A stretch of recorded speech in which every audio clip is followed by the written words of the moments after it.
Welcome to the 111 Approach podcast, your go-to space for deep thoughts, real talk, and exploration of everything from spirituality to self-development and the mysteries of life with some light-hearted humour along the way. I'm your host, Lakshmi, aka the 1 Minute Healer, and each episode will dive into different topics, sometimes personal, sometimes thought-provoking, but always authentic. So whether you're here for some new perspectives, inspiration, or just a fresh take on the world with a bit of randomness thrown into the mix, you're definitely in the right place. So what are you waiting for? Let's get into it. Hello, and welcome to another episode of the 111 Approach podcast with me, Lakshmi, aka the 1 Minute Healer. And as always, with every single episode, I always start and end with gratitude. Firstly and foremost, thank you so much for listening and being in this space. And if you have been following the pod from day one, episode 1, thank you so much. Really appreciate it. So today I have another guest on. It is my utmost pleasure to introduce Saira, who is a registered associate nutritionist who grew up as a dancer. Oh my God, it's the first, as you can tell, it's the first time I'm reading this. I didn't prepare much for this. She grew up as a dancer and performed in places such as Disneyland Paris and the O2. Okay, you did not mention this on your pre-form, girl. We're going to talk about this, okay? She soon found her way into the sciences and found her love for food, same, people, not so much, depends on the person, and travel, same. Saira specializes in weight loss, taking a holistic approach. She has been through her own journey with mental health to get to where she is today. Wow, did not know that about you, but welcome to the pod. How are you? Thank you for being here, and thank you for being so patient. Case in point, listeners, Saira's been waiting to record this. We've had, rescheduled it 3 times, I think? This is the 3rd time. Yeah, I think I was ill last time, so yeah, I'm no not worries. today. Time's a charm, as they say, and I'm so happy that you're here. So welcome. Thank you. Thank you so much for having me. Yeah, I'm good. Enjoying the hot weather, which is nice. Yes, finally we got a bit of sun here. Zara and I met at what was formerly known as Stanmore Wellness Clinic, which is now known as Heal. We had a 1-to-1, didn't we? Yeah, we had a And I was really interested because I know a lot of nutritionists, I do, and everyone does their thing and you think, oh, okay, it's just about they're going to tell me what to eat and they're going to tell me what I shouldn't be eating. But your approach was quite refreshing. And also I was just really interested because you're quite young, aren't you? How Yeah, old are you? I turned 27 in March. Oh, wow. Yes. And you've been doing this for how long? So I graduated in 2021, and Uh-huh. then a few months after I started working. So Amazing. But before we delve into the topic that we're going to talk about, and I just want to say, thank you so much for being so open to share this on the pod, because you did say just before we started recording, this is going to be a 111 Approach podcast exclusive, is it not? yeah, so I haven't spoken about my mental health that much publicly. I mean, I'd say I'm quite open in general. Like if I met a random person, at a social event, I'd be quite open to talking about it. But I haven't done it in this setting, to lots of people or an interview or podcast. So it's it's a whole new thing for me.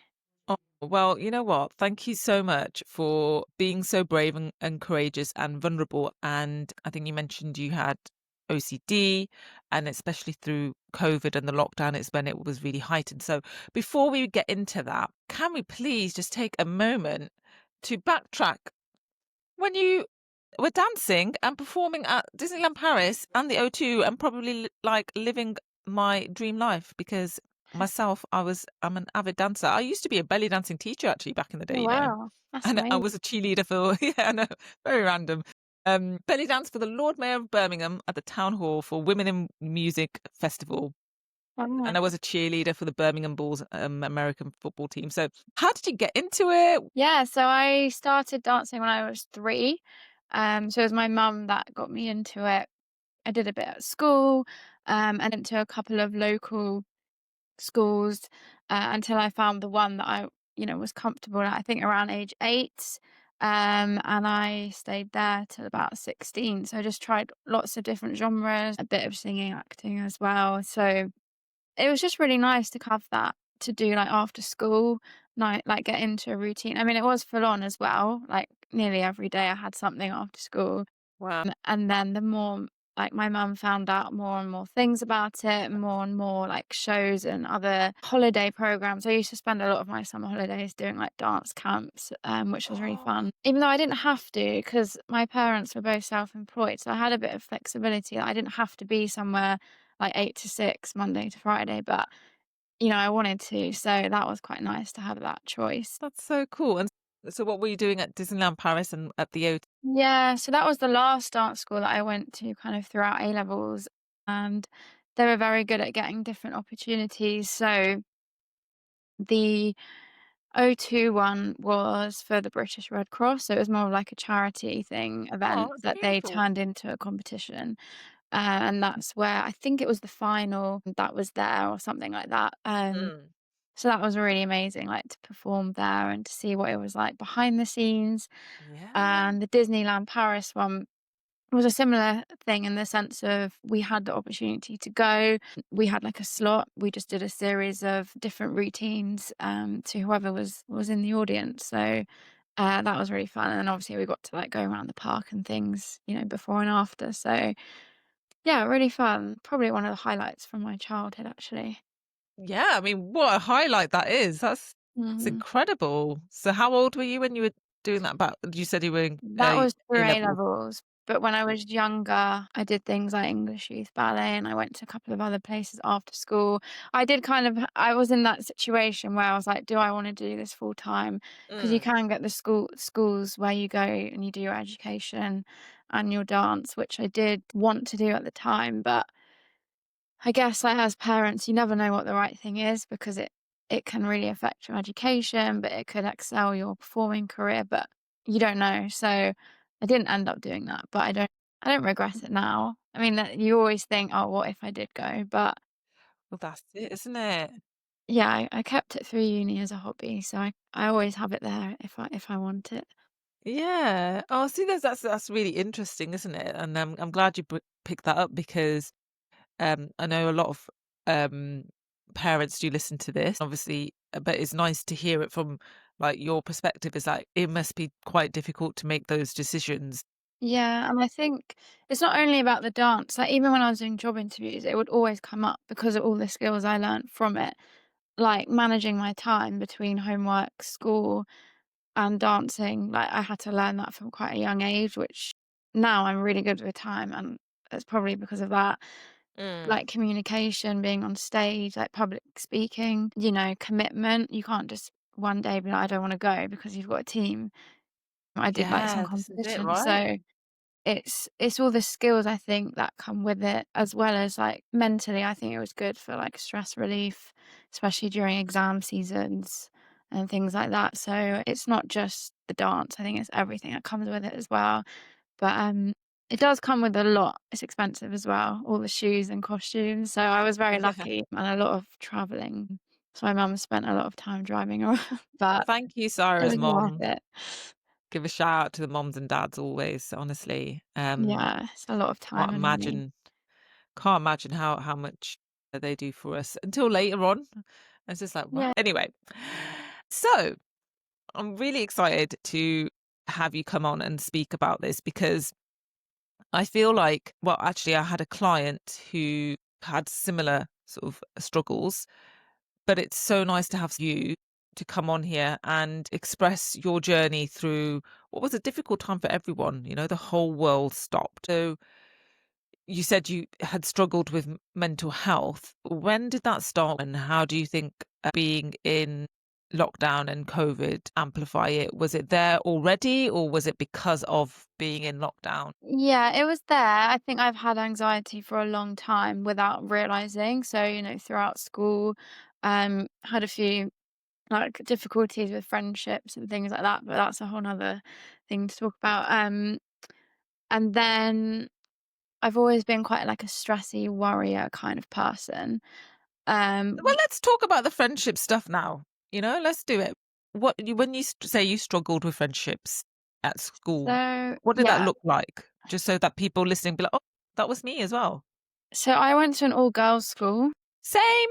which I think I can't speak for all girls schools, but my one was definitely quite, like, cliquey. You have your Mhm. groups or, like, your 2s and 3s, and that's how you kind of go through, especially secondary school. Primary school, maybe Yes. not so much. So Oh, there did was you go that. to girls' school in primary school as well? Yeah, all the Oh, way through. wow, okay. So Yeah. primary school, I went mixed, and then I went to a grammar school, which was all girls' school, but I Mhm. very much found that it was very cliquey, you had those little groups. So, okay, so wow, okay, so you've just always been in a girls' school, so that must have been quite a lot.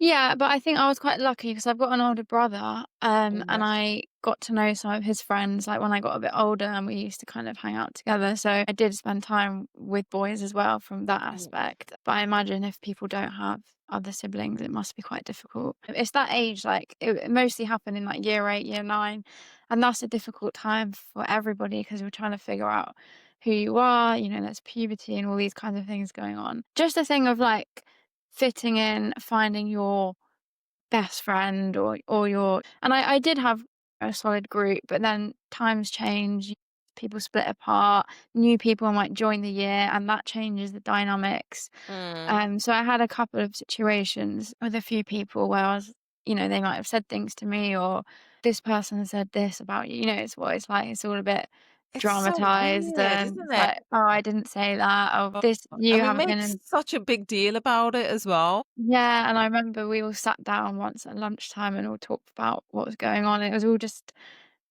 I mean, that's not necessarily a bad thing. That was Yeah, probably quite good actually for it's a our really age. good thing.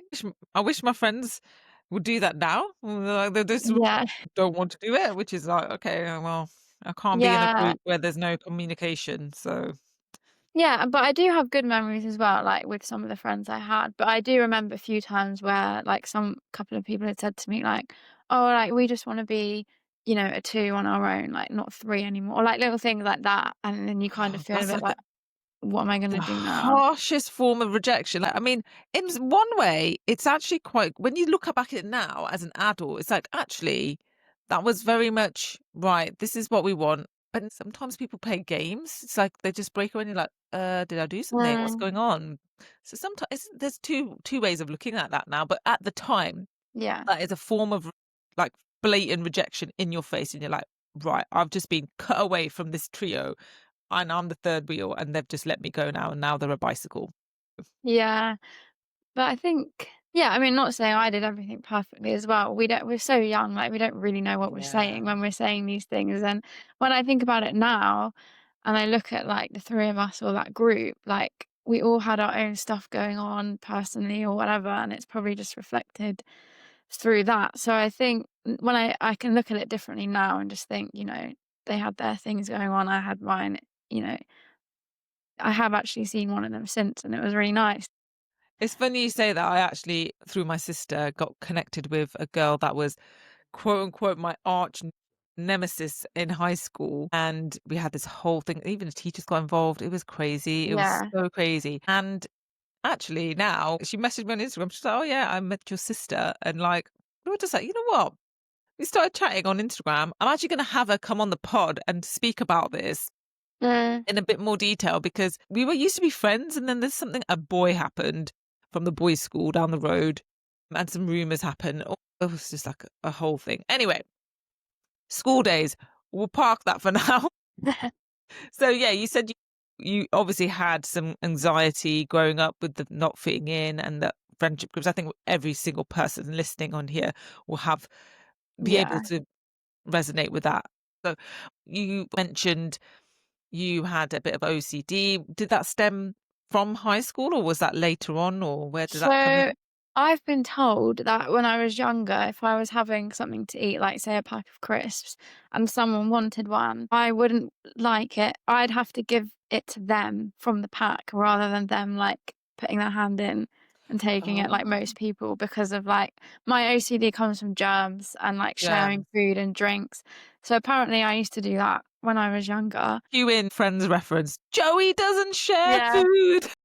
Siren doesn't share food, but she will because she will give it to you though, but she won't Yeah, let it you doesn't take it. come from a greed aspect, it comes Yeah, from a, "I don't want you to touch understand. my Yeah. bag, like, what's in my bag." So I was like, I'd pick it out and then give it to them. Mm. So that's what I've been told. All I can remember, I've never liked sharing drinks with people or sauces, like double dipping. That is, like, my worst thing. I Really? had it at school once and someone dipped something in my ketchup and I was like, "Oh, I can't eat it now." Like, that's it. So yeah, so it must have come from a very early age. Um, Yeah. it's a bit like Young Sheldon. Have you ever watched that? Or No, Sheldon? I haven't, but I've heard of it. Yeah, big, and actually quite important to for people to be aware of this because, like, obviously this was from a very young age. Most people, if they didn't know about this, they may think she's quite fussy or she's quite particular. They may not understand actually there could be a deeper than the surface Yeah. level thing, you know. So that's quite interesting. And then another watch as well. I'm just throwing out some references here for people listening. But one I really recommend to people is Atypical, and it's about a kid, I watched yeah, that. an autistic kid, and he Yeah. loves penguins. But it's so good, and I learned so much about autism, and even Yeah. not even autism, just general things, and about how you can pick up traits and also just be more understanding and more compassionate with people, not just if they're autistic or not, just everyone in general. I was Yeah. like, we're all going through shit, right? Like, you don't know what someone's thinking, like, they might look really happy, but they might be worrying about, like, 10 other things that are on the table. Yeah, Like, you don't know. exactly. Which is why I always say, look, be kind to everyone because you just don't know what they're going through. That Yeah. you just don't know. Anyway, back to you, my lovely. So, as you know, we do go off on tangents here because I do have a Yeah. little bit of OCD. Not OCD, sorry. Well, I do have a little bit of OCD. We'll talk about that in a bit. But I want to talk about yours first. Yeah. But I also, I definitely have ADHD. So, like, that's why Oh, my wow. brain goes off in a little tangent. But story Yeah. time, isn't it? So, yeah, you were told this, you were like this from an early age. But when did you kind of recognize it and be like, right, something doesn't kind of sit right here? COVID for me, I've always been someone that would carry hand sanitizer even at school. Wash your hands before you eat, but I kind of thought, don't most people do that? I don't know, maybe not. Um, But in COVID, like in lockdown, it was great for me because I had exams, had a dissertation to write. I was like, this is actually really good because I'm not missing any social events to study, which I used to find really difficult. But it was coming out that was the difficult part because there were all these rules like you have to socially distance, you can only meet 6 people or whatever the rule was at the time. But then I had a couple of friends that were like me. They would follow the rules. We'd do a lateral flow test before we met. But then I had other friends that were a bit more relaxed with the rules. Mm, And I was in that stage of I want to see people because the lack of socializing was also affecting me because I'm quite a social person.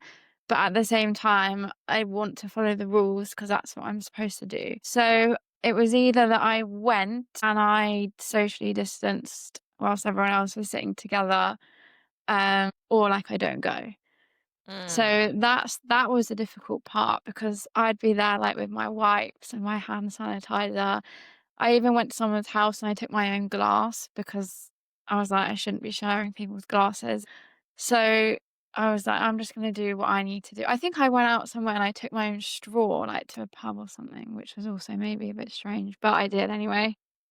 Well, at that time, I mean, it was a really scary time, especially the first Yeah. lockdown, because not even the quote unquote, people can't see me doing air quotes, experts knew, and Oh, doctors and scientists, there was so much information just getting thrown at us, including them, that things were just changing all the time. It was really difficult to kind of navigate, understand what's right, what's wrong. yeah. Are the facts really the facts? There was just a lot of confusion, and this is where that fear mongering comes in. When it's a really good tactic. Create confusion within people, and Yeah. that's it. So no one can blame you or even say, oh, yeah, that's a bit weird taking your own straw, because it was like no one knew what the fuck was going on anyway. So, like, if there was a part of you that had already got that, like, sort of sense of, I shouldn't be doing this, or is this safe? Then you are going to do whatever it takes for you to feel safe. And that might look very different to what somebody else's safe looks like, you know? Yeah, definitely. And I think I at that time I was like, I'd rather go to the event or meet the people, but stay a bit away. So at least I can talk to them, but I'm not, Mm. I'm not that close to them. And people would make like little jokes and things like that, which I think I found a bit difficult at first, but I knew they weren't doing it to be mean because they were my friends or family. Um, and kind of thought I had to find that balance of sort of accept, like maybe just going along with it a bit because you can't always have that front up and take everything seriously. Otherwise, you're just not going to have a good time. I don't know if I thought that at the time, but if it was going to happen now, I would try and, just not take what they're saying so seriously. Just, they can make the comments. And I knew they weren't trying to be mean. So that's interesting, because when you said that, something just shifted in me a little bit in my stomach there. I was just like, well, yes, now when you look back on it, be like, oh yeah, they were just, I wouldn't take it so deeply. But I'm just going to ask you honestly, like, when it was said first, how did it make you feel? If you can remember, if you can put yourself back in there. Yeah, I can't I'm remember holding the space for exactly, you as but well, because I know it might be a little bit like, I don't want to kind of go back yeah, there, no, but I think at the time it was quite frustrating because I was kind of thinking like, why are people not taking it seriously? And I used to like seeing the one or two friends I had that would take tests before. So yeah. that was really nice. But I think, yeah, at first I found it difficult for the people that weren't following the rules as much because I was like, it's unfair that they get to have all this fun and like hug each other and whatever. But then there's people like me that can't because they want to follow the rules. So I think there was a sense of like I was missing out on things I normally would have done if it wasn't for COVID, and like a lot of frustration that people are doing it anyway, but I'm not. So I Mm. kind of felt behind. I was missing out. Yeah, I get that. I think, as also, just to put in a little bit of context as well here, was anybody in, not that it should matter, right? Not that it should matter, because you felt safe doing that because of your, I'm not even going to say because of your OCD or whatever. It was just you. You had your boundaries and your levels of what made you feel safe, right? And Yeah. that should be enough. Sorry, I'm just talking out loud as I'm feeling this, or I'm maybe channeling a bit of this as well. But you know what I found as well was, like, I almost had to justify, because at the time during COVID, I was with someone who was like in panic state. He was like fully like the massive mask, not even the normal mask. He had like the fully medical grade mask that looked like a fly. He was very overprotective. He has two parents over the age of 70. His Mm, mom was high risk. that can be Um, fine. he was very fearful of everything. So he made me that way as well, even though I was like, right, I do obviously want to be sensible and safe. Fast forward to, I think, when was it, 2022? So 2 years, we were still in a kind of semi-lockdown, and the Yeah. lateral flow tests were coming out. And like you said, when people were socializing, what really frustrated me was similar to you, was when those people that has known to be either high risk or living with people in high risk categories, and yet then family members or friends were just completely disregarding it. Yeah. I was just like, well, I mean, I'm just going to say it out. Like, I don't think any of my family members now will listen to this, because I've kind of culled them out of my life now. But if it goes back to them, it goes back to them. And I've no problem saying it to their face. I was very vocal about this as well. My cousin got married in 2022, and my 90-year-old nan was there as well. And my sister was pregnant at the time. We had a lot of family members. Another one of my sister-in-laws were pregnant. I mean, we have a big family, right? So we were at the event. We have all done our flow tests. We're all, you know, good to go. We've taken precautions. obviously social distancing at that time wasn't a case, but it was you have to take a flow test and it Yeah. couldn't be more than a certain amount of people, blah, blah, blah. Um, we found out there was a COVID outbreak after the reception. And I remember I was coughing and I was like really poorly afterwards. And I was just like, oh my God, I was like, I feel really rough. And so did my nan. And a few Yeah. other people were coughing around even before the wedding. I was like, has everybody taken tests? Like, no one answered me. And then obviously just getting Uh, through with the wedding stuff. But afterwards, when everything had died down after the reception party, I got quite ill. My nan was saying she was not feeling too well, and a few other people as well.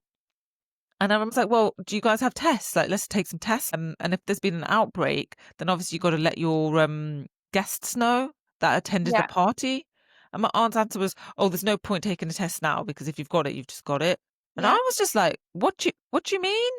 I was like, so do you guys mean like you haven't taken any tests before the events? And nobody answered me, so I knew they hadn't. But case in point, there was a COVID outbreak. I ended up getting COVID and a few other people. And when we put it in the family group, like I literally was like, you guys do have a responsibility to let your guests know. And it just fell on deaf ears. I was like, are you kidding me? Like I had to then tell a few of my people that I knew, like my Yeah. sister-in-law, I was like, just Gosh. FYI, just be aware there was a COVID outbreak. You might want to go and take tests. And she was just like, oh my God, like no one told me this. Thank you for telling us. And I was Yeah. like, it's a responsible thing to do. You're putting people's lives at risk. This is not fucking fun and games. This is life or death. Do you know what I Yeah, mean? and I think the other thing to think about it is some people have who maybe were too nervous to go out because of COVID. This might be like their one evening to enjoy themselves before they go back and don't go out for like 2, 3 weeks. Yeah. So I remember I had a whole thought process every time I went for dinner or something because I used to like wash my hands a lot too much, which is why it affected my skin and that. But Oh wow. if I was going to a restaurant, I think, okay, I wash my hands when I get there. Then I'm like, "Okay, I've touched the menu now, so I'd have to, like, sanitize or do it again." And Uh-huh. then I'd plan, like, if I'm eating something that is with a knife and fork, like, it's okay because it's not with my hands. But if I'm eating something where I need to use my hands, like, I used to come up with this whole plan of, "Oh, I'll use this hand to, like, for drinks and, like, serving, and then this hand for eating." And then if I accidentally forgot, I was like, "Oh, I need to clean my hands." Like, it was a whole Wow. planned thing, and then if I'd done a mistake, I'd have to then wash my hands again or sanitize, and that's, like, why I ended up washing my hands, like, 10 And times then as in a result of that, you got really dermatitis or uncomfortable. something. It must have been something like that, and Mm. when this was happening, I was on my last placement of uni, so this is in a hospital, full PPE, and that was another problem because I started off really well, I really enjoyed it. And then every time you saw a new patient or you switched wards or something like that, you had to take everything off, wash your hands, reapply.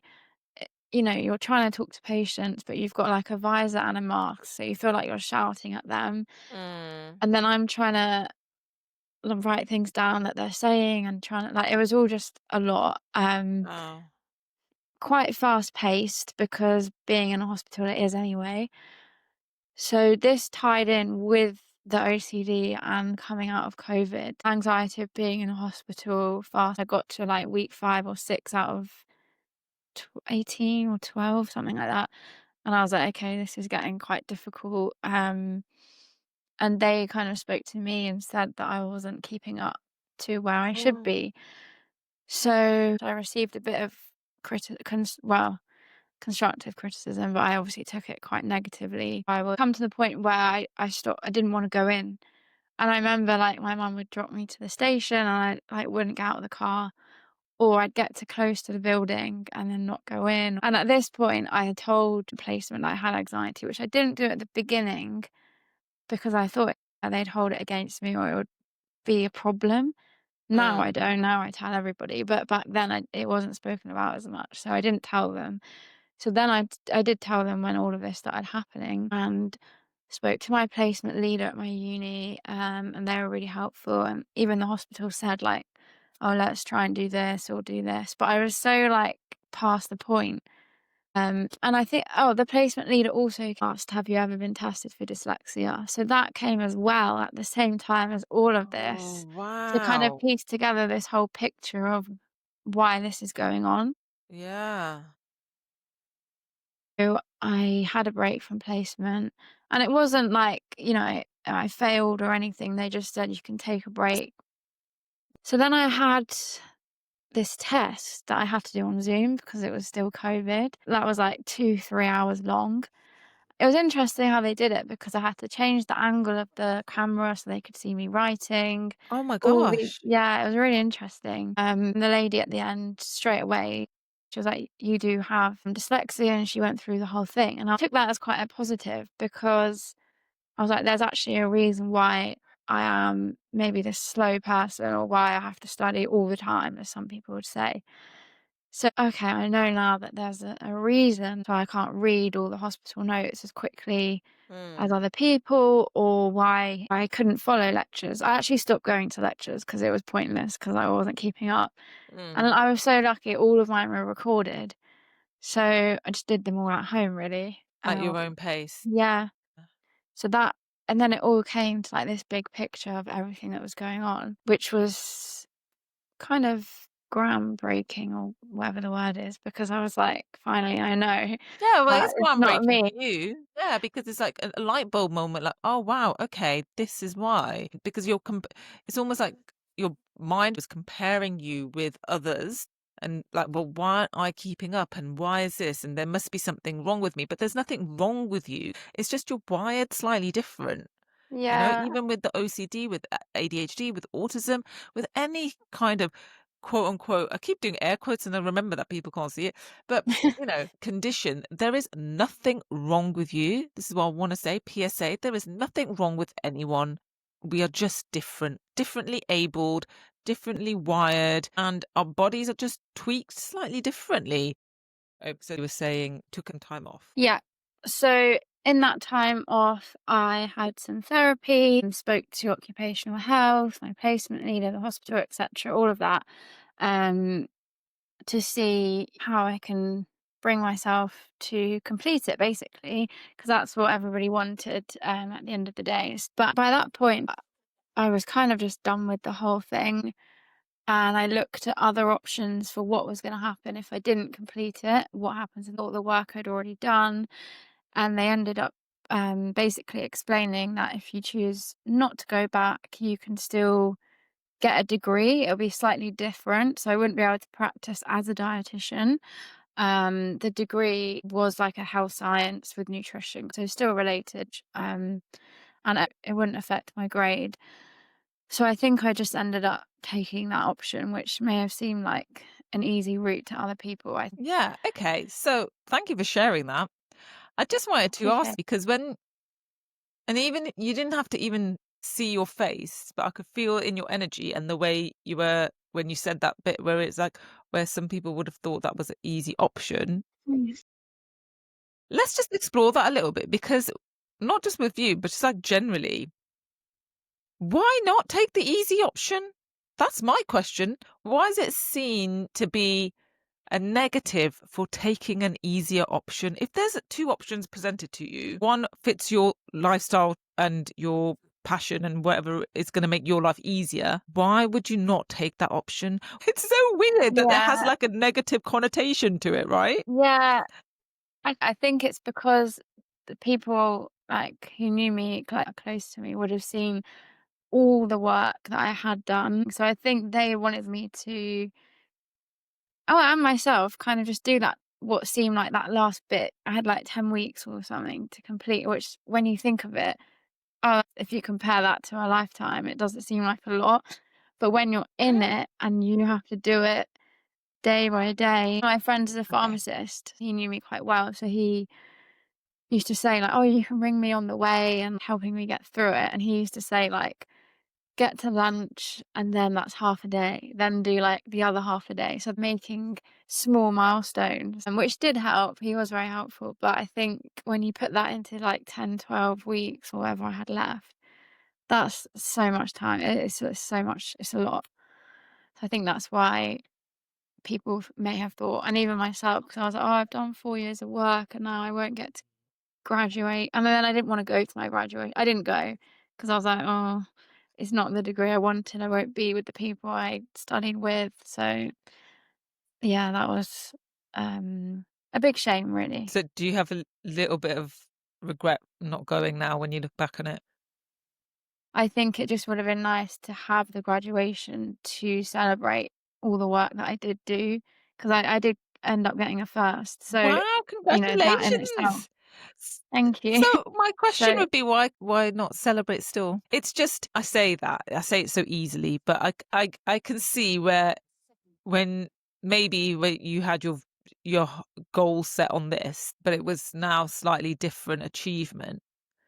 Did it did it feel like a bit of a failure? Just be honest. yeah, initially. Yeah, because I think it was just a shame, like, the sake of a few months, I would have had the full thing. So in that sense, yeah, I probably did. Obviously now, I don't really think about it, and I've got, like, a good story to tell people. Well, now it's Um, beautiful because you're being really real, and I thank you for that because some people would have sat there and be like, "No, no, it was the best thing because now I'm doing this." I really want to commend you for being super honest and being like, "Yeah, I felt a bit like a failure, and yeah, I didn't want to yeah, go to celebrate," and that is absolutely fine. Absolutely fine. But what's beautiful now is that you can take a step back and you're doing what you do. You're helping people lose weight, but you're just doing it in a different format, and you're yeah, bringing your own exactly. flavor to it, which is, did you like the pun there? Flavor, losing weight, food. And this is where I think it's also really important to highlight toxic positivity, where it's like, right, just always be grateful for everything. And it doesn't matter what's going on wrong in your life, you just have to be grateful. Caveat to that, great gratitude is very powerful. And yes, you should be grateful, but you should also feel the other side of it. So feel a little bit like I've failed in a certain sense. Um, that's really important for your body and your energy to allow to process that because it's not what you wanted.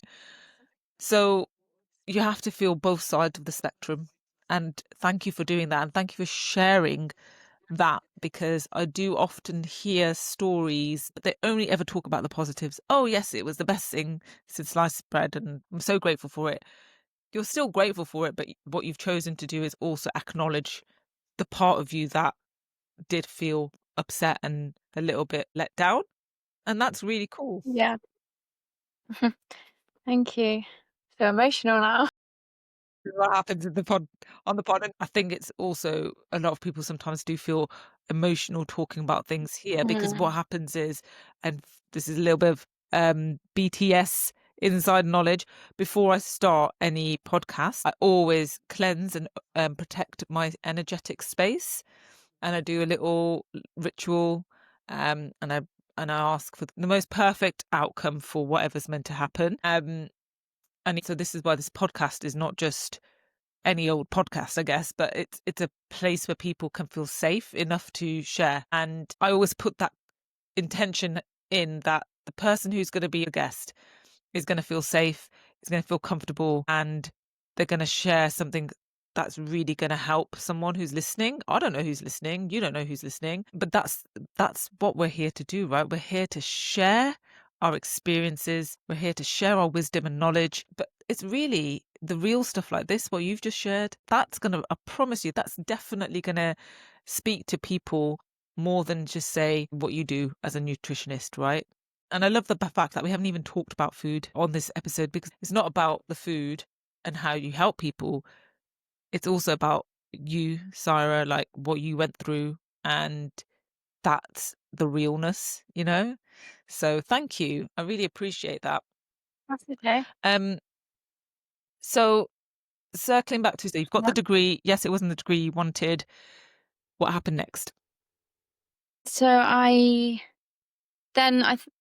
took a couple of months, I think, just to going back to socializing. We didn't have as many rules and things, so I took that time to just go out with friends, family. I'm never gonna have summer holidays ever. So I went a bit, not crazy, but I just took the time and, did things that I hadn't been able to do because of studying, COVID, enjoying life a bit for a couple of months. How was it then, that transition of social distancing and going out with your OCD at its kind of probably worst, I'd imagine, with the rules of COVID and lockdown? And now we've come out of the lockdown, there's no rules. How was that transition and what did you go through to, and where are you now with that as well? So I went with the rules. So I remember the day that they announced like a set of dates and they were saying, on this day, you're allowed to hug people or something like that. And for me, like, I'm quite an affectionate person. So that was like, I was so happy for that day. And I remember because I saw my cousin and I remember like hugging her for the first time. But that like had so much impact, like mentally, just being able to kind of, be with a child, like be close to someone, So that I still remember that day. Um, and then as the rules unfolded, that's kind of the more comfortable I got. I did have therapy alongside. The way she explained it was like it's so much mental energy, all the stuff I was telling you about in a restaurant. And even when it got to like normality, I was going for dinner with a friend and I remember messaging her on the train, like, oh, I left my hand sanitizer at home. Like, what am I going to do?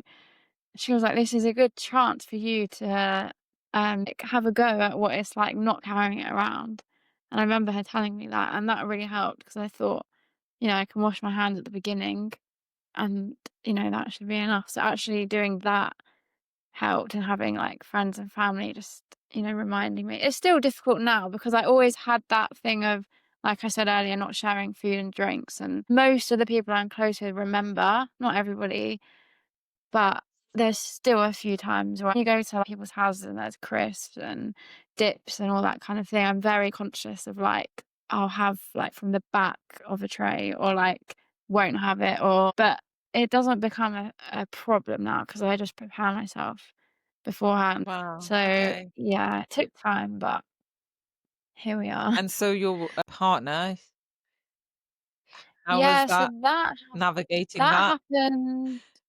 Yeah, that happened alongside the real low point of placement, which people may say you shouldn't date unless you're like fully comfortable with what you're doing, whatever. But I think this was like we started talking in lockdown, like online and things. And I think actually it was quite helpful because it was quite refreshing. But one thing that I would highlight, and I recommend this, is I was very open about having anxiety, etc., from like even just messaging because I know what it's like to have it and the impact it can have on people. Even my family, like they've spoken to my therapist to understand what it is that I have.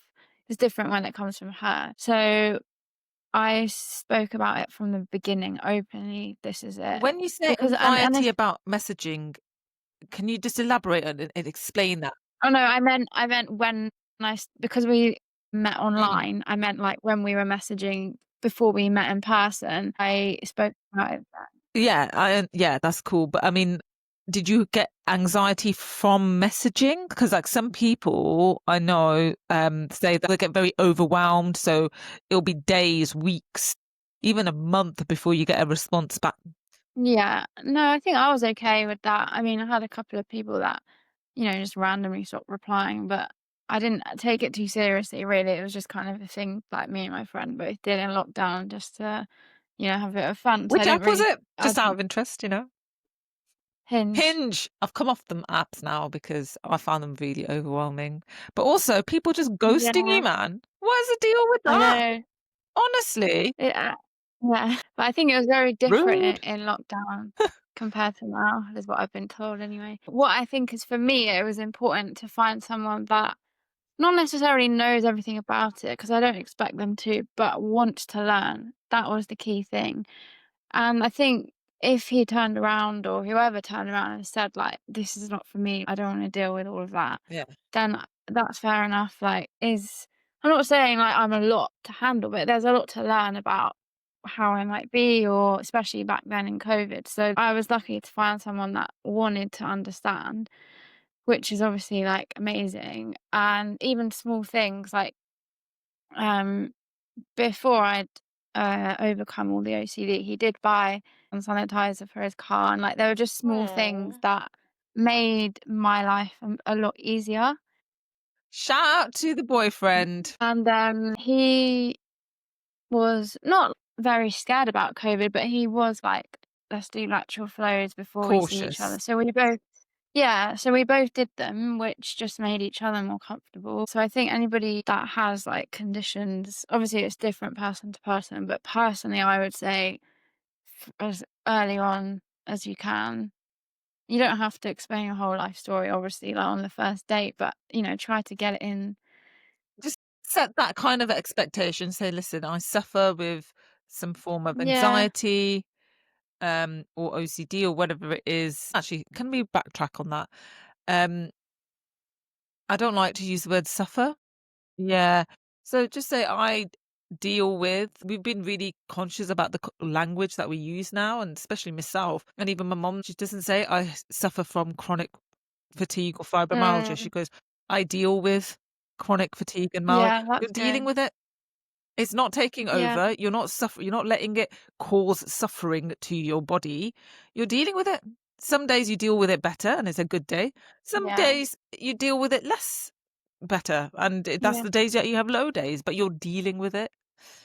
yeah. So I would just say don't cover it up, Mm. basically, because when you come out of the like honeymoon period and you get comfortable, you're gonna start going back to how you were before, and then it all just gets a bit confusing, that's what I would say. I love that. Thank you. That's And I feel okay. that's a really nice way to close the episode with my 1 minute meditation, as I usually do.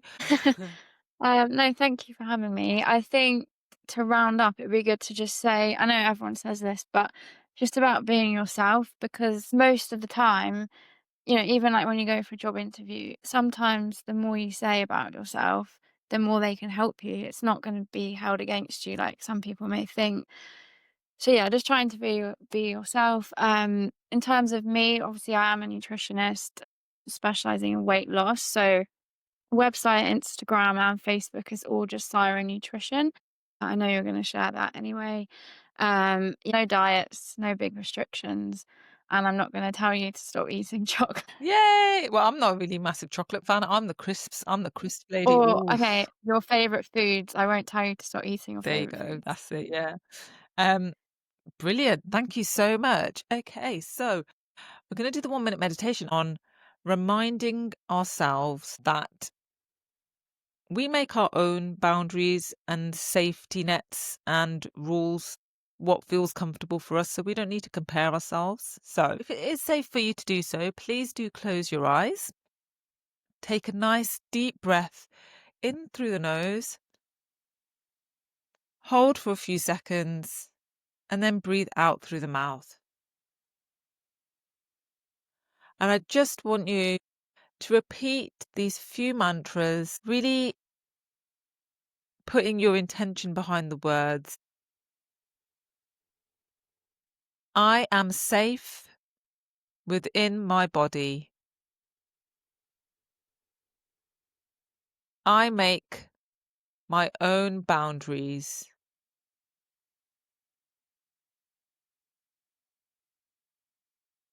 I don't compare myself to other people's standards.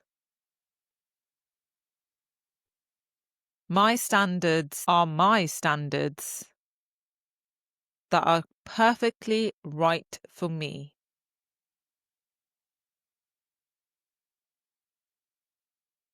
I am whole. I am complete. I am me. Taking a deep breath in, hold and release and open your eyes. Thank you so much for coming on and just being so vulnerable, open, honest, and real. It's been an absolute pleasure to have you. So please, if you did enjoy this episode and resonate with any of the topics covered, please do reach out to either of us I'll leave our links in the show notes below, but also share this episode with someone if you think it's going to help them with any of the subject matters that we've discussed here. So you can share it on your socials. Make sure you tag us both in there. Remember to download and rate this episode. Leave a comment if you'd like to. You know, we do read them. So, we do like the feedback. So thank you again. I will see you on the next episode, sending you all love, light and blessings.